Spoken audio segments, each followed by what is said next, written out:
There is a particular kind of silence that only comes after years of holding something back. Not the silence of someone with nothing to say, but the silence of someone who has been waiting, patiently, carefully, sometimes painfully, for the right moment to speak. Patricia Heaton knows that silence well. She lived inside it for the better part of 2 decades. And now, at 65, she has finally decided to let it go.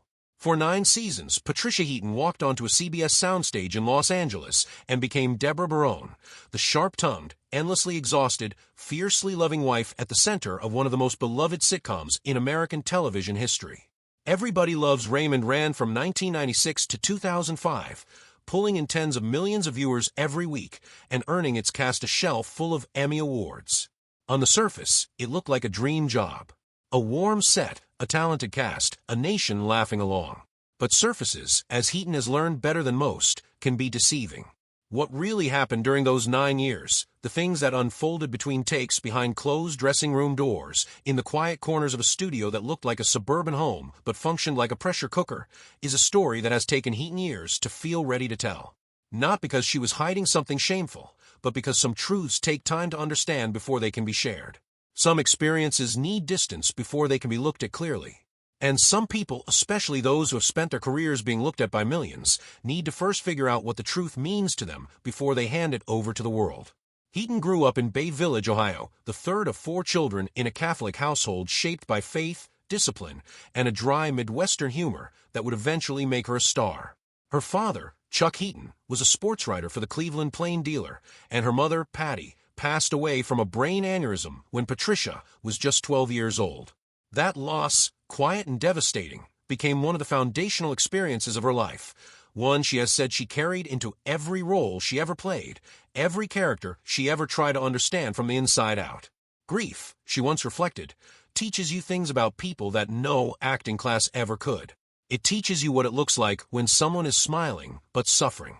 It teaches you the gap between what people show and what they feel. She studied theater at Ohio State University and then moved to New York, where the reality of an acting career greeted her with all the warmth of a January morning on the Hudson River. She took classes, waited tables, auditioned endlessly, and collected rejections the way other people collect stamps.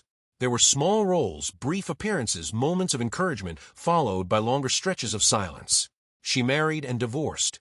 She struggled financially. She kept going anyway, driven by something she has described as a stubborn refusal to accept that the dream was finished. By the time she moved to Los Angeles and began auditioning for pilots in the mid-1990s, Heaton was in her late 30s, remarried to British director David Hunt, and already raising children. She was not the ingenue the industry tends to celebrate. She was a working mother chasing a career in a town that often treats both of those things as liabilities. When the audition for Everybody Loves Raymond came along, she did not walk in believing it would change everything. She walked in because it was another audition, another room, another chance. What happened inside that room, however, was something different.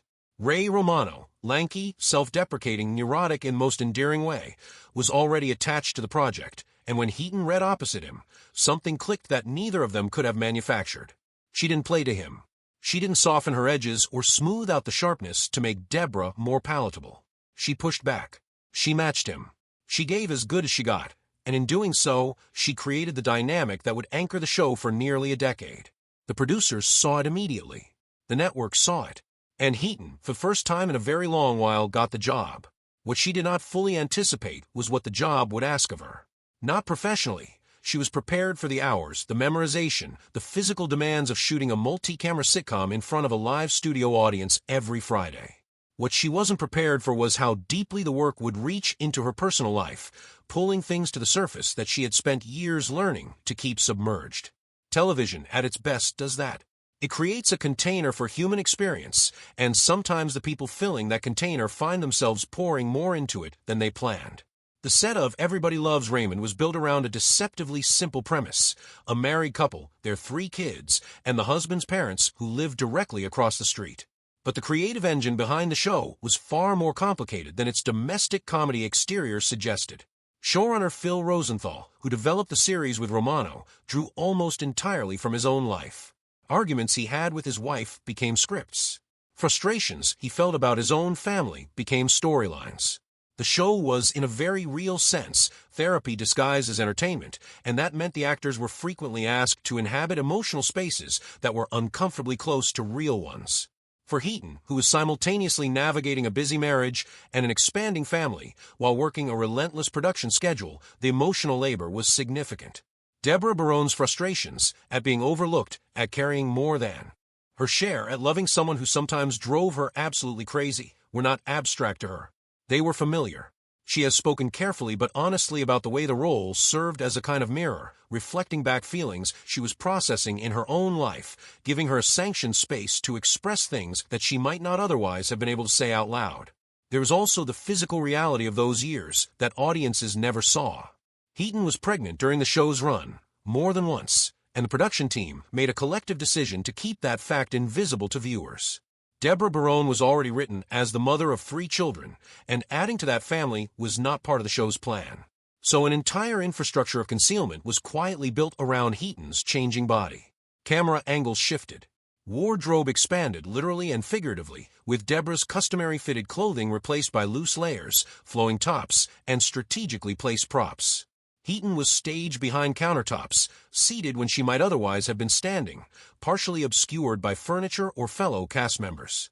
The whole operation was conducted with a kind of seamless professionalism that spoke to the talent of everyone involved, and to Heaton's own remarkable ability to focus through extraordinary circumstances. She has since described what it was like to perform those scenes, to deliver rapid-fire comedic dialogue with precise timing, to hit emotional beats on cue, to stand in front of a live audience and make it all look effortless, while managing morning sickness, physical fatigue, and the emotional complexity that accompanies pregnancy. She never asked for special treatment. She never made her condition a reason to pull back from the work. She simply absorbed the reality of her situation and continued to show up, fully present, take after take, season after season.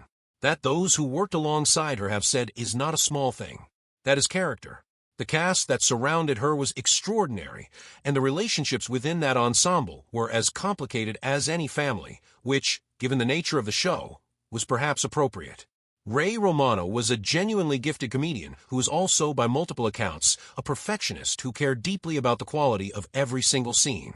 Doris Roberts, who played the magnificently maddening Marie Barone, was a theatrical powerhouse with decades of experience and absolutely no interest in coasting on instinct alone. Brad Garrett, towering and thunderous as the perennially overlooked Robert, brought a physical comedy and emotional depth that earned him Emmy recognition year after year.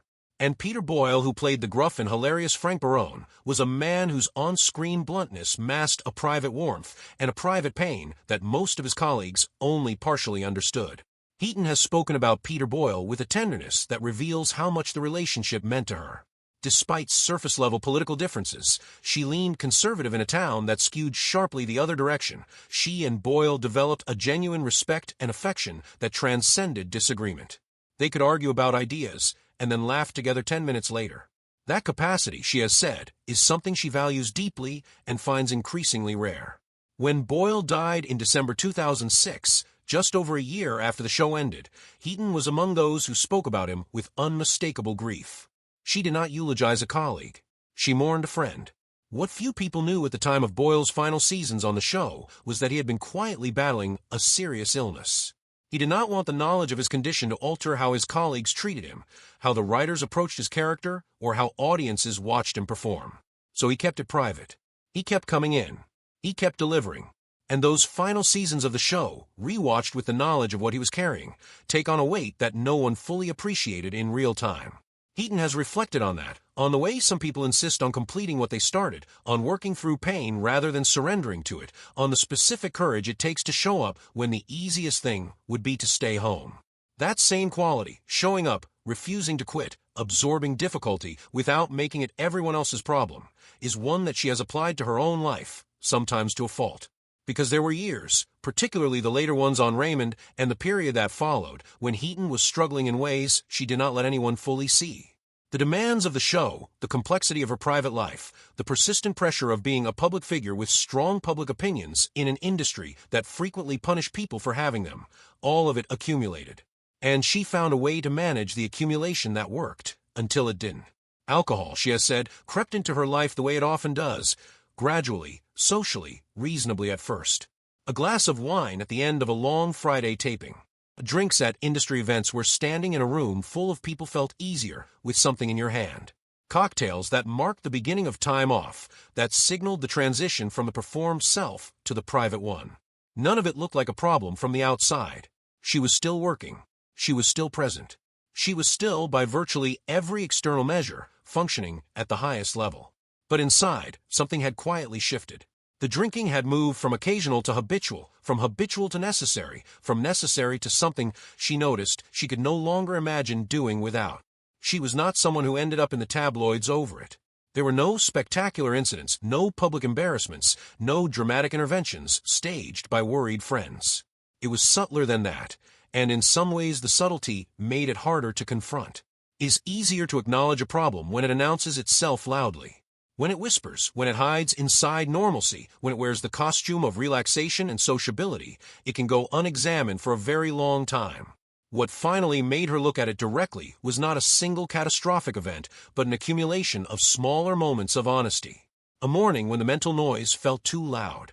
A day when she looked at her children and wondered what version of herself they were actually seeing. A quiet dinner when she poured a drink out of habit before she even realized she was thirsty, and then sat there looking at the glass and feeling, for the first time, genuinely troubled by what that meant. She has described that moment not as a breakdown, but as a kind of clarity, the sudden, unwelcome understanding that the thing she had been using to soften the edges of her life had started to dull things she didn't want dulled. She got sober.